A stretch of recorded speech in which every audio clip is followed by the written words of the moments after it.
Hey everybody, welcome to the GMG review. Today we're taking a look at Battletech Universe, the upcoming, I guess we would say, 40-year celebration of everything Battletech, and a complete primer to the Battletech universe. Now, this was kindly sent along as a complimentary review copy by Catalyst, along with another premium edition of the book that I'll show you after I'm done kind of giving you the once-over of this whole thing. What's the best thing I can compare it to? I think if you've ever owned this, which is the J.R.R. Tolkien Illustrated Encyclopedia, this is about the closest. This is really almost the highest compliment I can give this book, is that it reminded me of that. It reminded me of David Day's exploration and kind of summing up of Tolkien's worlds and universes in a single volume. For those of you who've been following my channel for a while, something you might realize is I'm a relative newcomer to the Battletech universe. It was something I hadn't really engaged with for the first 35 years of its existence. And by some, I guess, estimation, I'm something of a tourist of the actual like Battletech world. And that came across really strongly in the comments, my first few Battletech videos, people saying I didn't get it and I hadn't done the histories right, or these two factions wouldn't have been in the game together, yada, yada. And there's a good reason for that. This is a very big universe, and it takes place over almost 1,000 years. The whole idea behind this book is to kind of give people who want to approach such a dense topic the information that they might need to be able to engage with the background better. And that leads me into part one of this review, the introduction. The actual intro and I think the words of advice at the beginning of this book are fantastic because they really do make an effort to describe what the intent of this book is. I'm going to read part of it out loud just because I think that it's worth talking about. From the very first Battletech game a new player opens, it's clear that they're not just embarking into a tabletop experience, they're stepping into an entire universe. Over 4 decades, the Battletech universe has continually grown to become one of the richest, most fully fleshed out space opera settings in existence. Magnificently detailed lore fuels the game that players bring their own to their own tables and turns them into storytellers in their own right as they pen the next chapter of the Battletech saga. Time and again, we've heard Battletech players share stories about their memorable games, and they're almost always exactly that, stories. Dramatic dice rolls and brilliant tactical maneuvers are part of any wargame, but Battletech players are especially eager to share the units, characters, and campaigns they've carefully woven into the fabric of our universe. For our players, it's not enough to play out a generic assault on some nameless planet. They need to be immersed in this specific battle during the exact war as a member of a precise unit.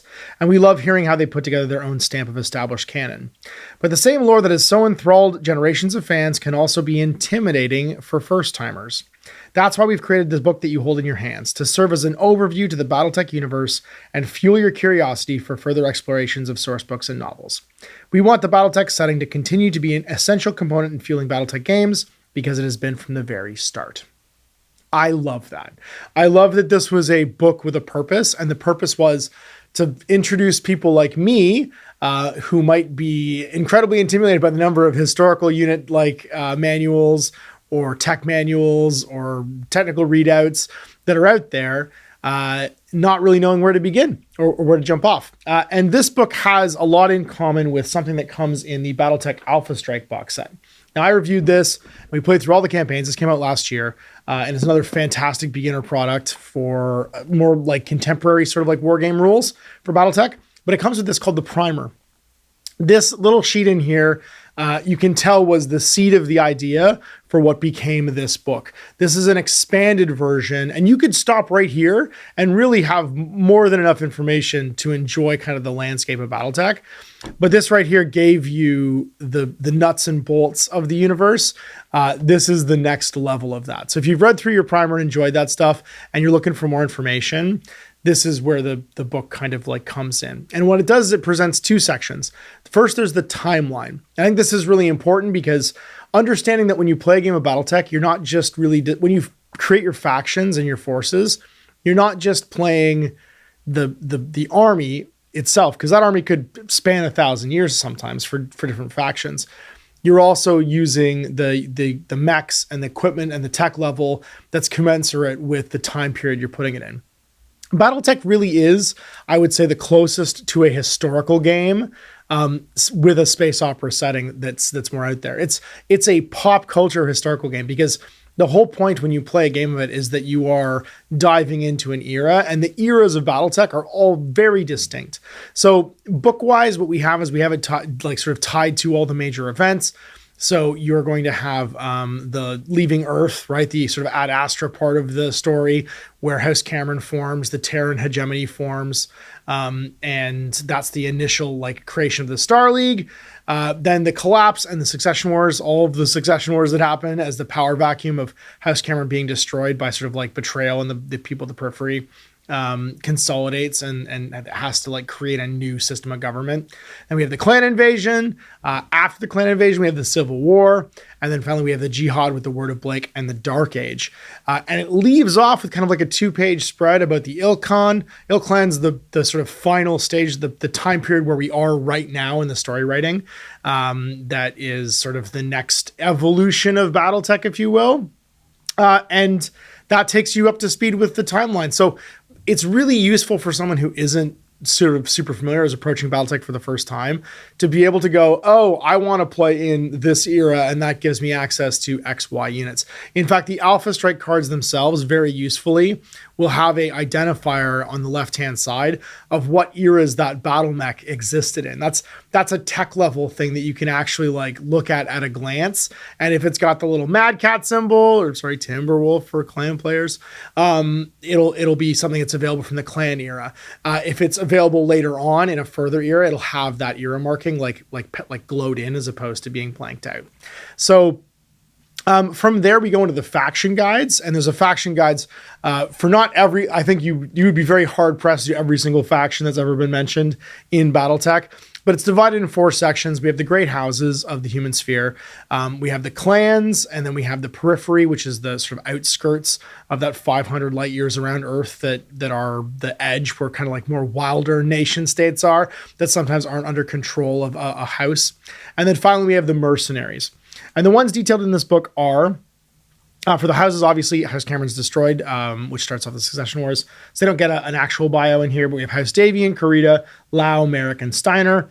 For the clans, we have the Ilk clan, so Clan Wolf in Exile, Clan Jade Falcon, Clan Smoke Jaguar, the Rasselhug Dominion, Clan Hell's Horses, Clan Sea Fox, the Raven Alliance, the Scorpion Empire, and the Lost Clans. So while not every single clan is covered in detail, you're going to get mentions of the ones that are part of like the Rasselhagen League, and all of these like the minor players and their sort of like fates will get discussed. But more importantly, it kind of signposts you where you would go looking for like a technical readout or a campaign book to get more information about that individual like faction. Then we have the periphery. So an overview of the periphery, the magistracy of Canopus, the Marian hegemony, the Taurian Concordat, and Calderan protectorate, minor states like the Barons and the deep periphery. And then the mercenaries, the ones featured are Wolf's Dragoons, the Eridani Light Horse, Kellhounds, the Great Death Legion, the Northman Highlanders, the 21st Centauri Lancers, Hanson's Rough Riders, and other notable mercenary groups get like a small bio again, so you can kind of dig into it if you want. And that's it. And I think that this is like, one, the illustrations are fantastic. We have lots of great maps to kind of help you visualize stuff. A lot of modern art.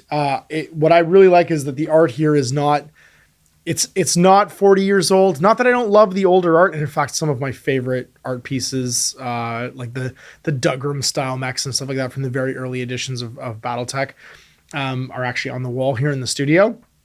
But they've made a point of using sort of contemporary mech designs and contemporary drawings to illustrate this book. And it makes it feel, it's full color, makes it feel very approachable. As much as I love like the 80s and 90s illustrations, like some of the covers of the older faction guides, like the Kells Hounds one, they're incredible. They look like 80s like album covers, a lot of them, and they're great. A lot of chainmail t-shirts and cool mustaches.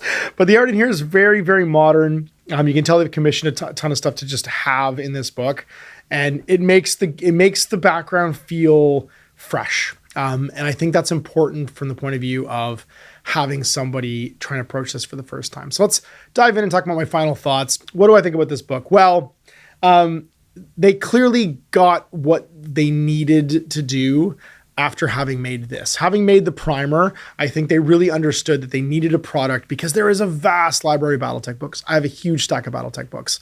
And I've only, like, the rule books I've read, but being able to crack every single technical manual is a challenge. And I think that is the value of something like this, is it allows you to kind of get the postcard version of this universe before you dive in and then grab the actual like manual for the thing that you're really excited about, that you want to get all the detail on. It is an on-ramp into the novels and everything else. Where I was lucky enough to have Jay and Chase and other Chase and all of the people that played Battletech with me, Les and you know, the folks that really had spent a lot of time in this universe, kind of like guiding me initially, because at the beginning it was just me and Owen kind of like faffing around, being like, "Oh, this is cool. We like these robots, so we'll paint these robots." We had stuff from all different eras like stacked together, and everybody. And then I was like, "What the fuck are you guys doing?" It was really important to me to be able to at least familiarize myself with the background, so that when I made further, you know, like I painted up armies and made further content, I at least kind of knew what I was talking about. I would have been so lucky to have something like this. And as I answer questions from patrons now, and viewers, like, where would I start with Battletech? I'm pointing at the Battletech, either the Game of Armor Combat or the Alpha Strike box usually. And one of the things I've commented on a lot is read this, check out this primer that comes in the Alpha Strike, in both those boxes, actually, in the Alpha Strike and the Game of Armor Combat box, because it's so useful to have that information when you're first playing the game. So that leads me to this. And this is something that I think more veteran, if you want to have this in your collection and you're a more veteran, this is a labor of love. This is the collector's edition of the box. And I want you guys to just take a second and listen to something that happens when you open it. So I'm going to be quiet for a second here. Check this out. Oh, it's magnetized. Hang on. Reactor online. Sensors online. Weapons online. All systems nominal. That is from an old Mechwarrior video game, and I think is super cool. This is the exact same book in a beautiful slipcase. It comes with some posters. So you get a lovely poster of a Marauder, and then you get a Timberwolf / Warhammer poster as well. I think I might actually frame this up.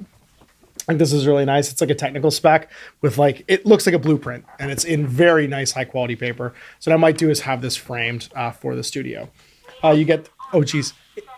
Online. Weapons online. It's All systems nominal. it's like a greeting card. If you close it a little bit, like I just put it down in my book, if you keep opening it, it's going to do it over and over again. So you got to be careful.